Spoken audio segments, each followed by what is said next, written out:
Merci Madame la Présidente. Deux mots juste pour dire que ce rapport est très important parce qu'il participe à la mise en œuvre et à la vision politique que nous avons. Parce qu'à travers la protection de ces espaces naturels sensibles, c'est aussi la lutte de la spéculation, contre la spéculation, pardon, que nous mettons en place.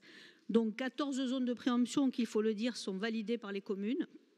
Il y a vraiment un travail en amont fait avec elles.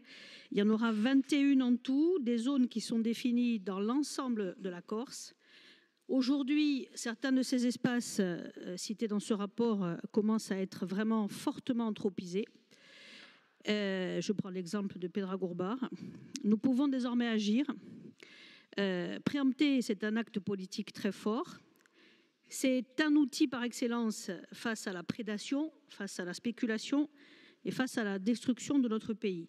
Donc c'est un premier pas qui en appelle d'autres, un premier pas essentiel à notre politique.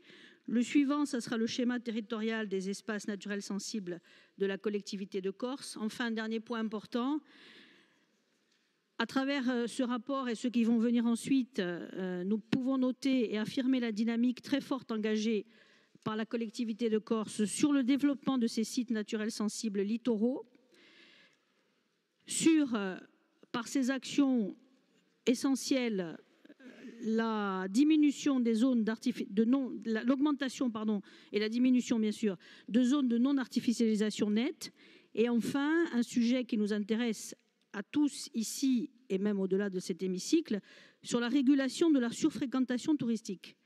Donc maîtriser l'ensemble de ces sites à fort potentiel environnementaux, travailler à leur expansion, c'est s'engager dans une stratégie politique vertueuse, et nous félicitons les services qui ont travaillé, bien entendu, et le président de la collectivité du conseil exécutif et vous, monsieur le président de l'Office de l'environnement, pour ce premier travail. Merci.